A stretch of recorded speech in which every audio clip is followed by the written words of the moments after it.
Hello, everybody. Welcome back to Screenstars. I'm here today to bring you my review for the 2022 found footage horror film Chest. The film is written and directed by Aaron Irons, and it stars Dean Shortland, Ted Welch, Henry Haggart. We've got Jackson Piles, Steve Wedden, Josh Croft, and Sarah Van Arstel. Right.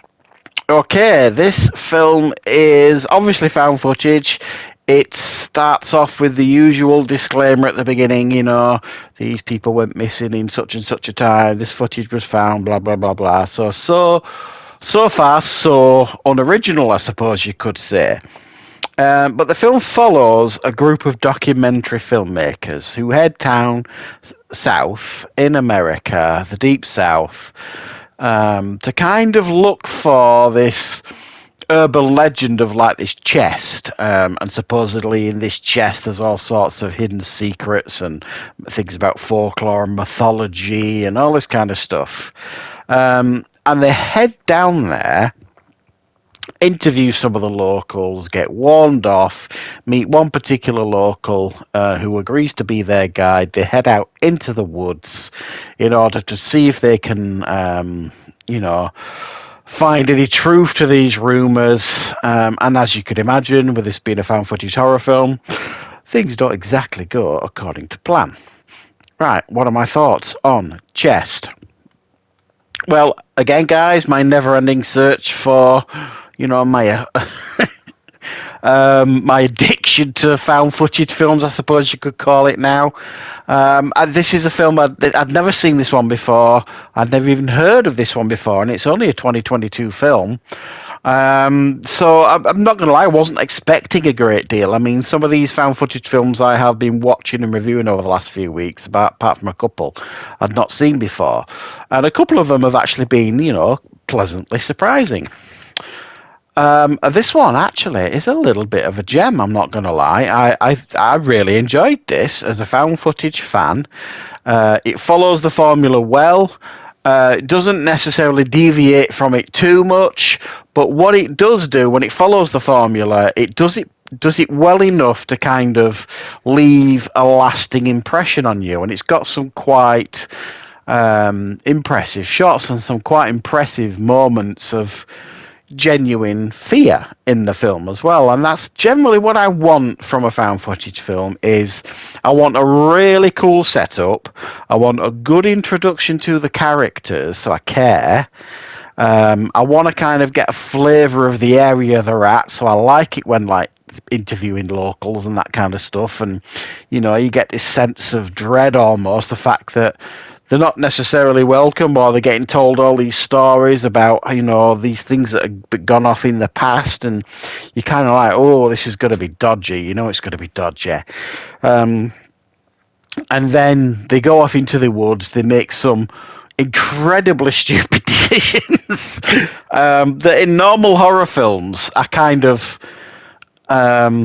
would see as a fault, but sometimes in found footage films they're a joy to behold. I mean, there really are some stupid decisions made in this one, I'm not going to lie.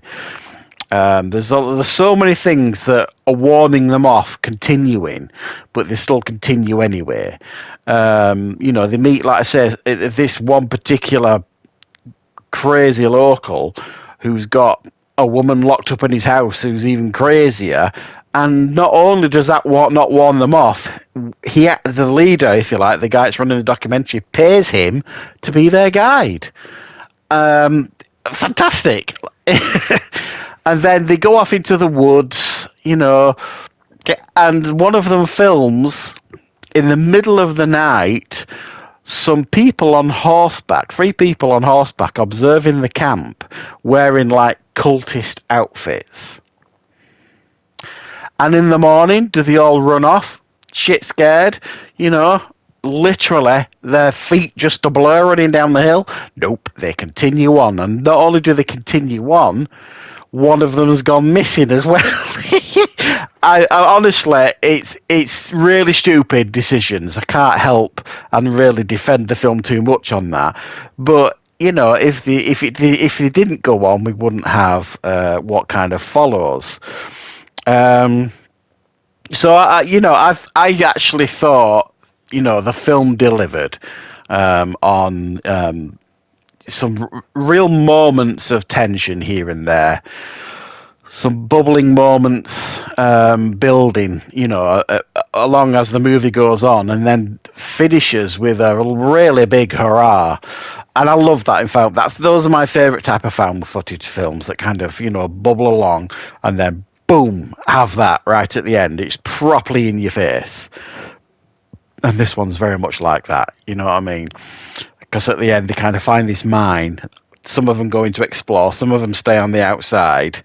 So you've got double the fun. It's all kicking off in the mine, it's all kicking off outside. There's madness ensuing, the mad locals start joining in, and it's just utter joyous chaos, in my opinion, by the end of the film. I think they overcooked the ending a little bit because there's an ending that I thought was fine, and then they kind of tacked another ending on the end of that, which I felt the film, if I'm honest, didn't really need that extra kind of tacked on 5 minutes at the end, personally, but it didn't spoil the film or anything like that. And also, as well, we had these characters in the film, and I didn't hate any of them. They were all, I wouldn't go as far as to say ultra believable or anything. There was a couple that I felt were believable, and a couple of them behaved like normal people in the sense of, what are we doing here? We should be going. Why are you keeping that secret from me? That's a shitty thing to do. So there were a couple of them that would question things, which I thought was really, really good. But I didn't kind of sit and wait for one of them to kind of get it. And sometimes in the films like this, they kind of feel like they have to give these very generic personalities to characters in movies like this. You know what I mean? The dislikable one, the one that's always cracking jokes, the nerdy one, all that kind of stuff. And no, they all kind of felt on par, and they all kind of felt like they had their own personalities, but they were just normal people, which again I think is a strength with a found footage film. You have to believe that these are people that you could bump into at the supermarket, or be work colleagues or something like that. And I think the film, generally speaking, kind of pulls that off. So while I don't think this would make anybody's top 10 list of the best found footage films, I thought this was a good watch. I enjoyed it. After all the found footage films that I've watched over the years, I found this certainly entertaining enough. So if you're a found footage fan and you've never seen Chest, give it a go. You might be pleasantly surprised by it. I certainly was. So yeah, thanks for watching, guys. I hope you're enjoying me watching and reviewing some more found footage films for the channel. I certainly am. And I will, of course, be back with plenty more reviews like this and loads of others on the channel very, very soon.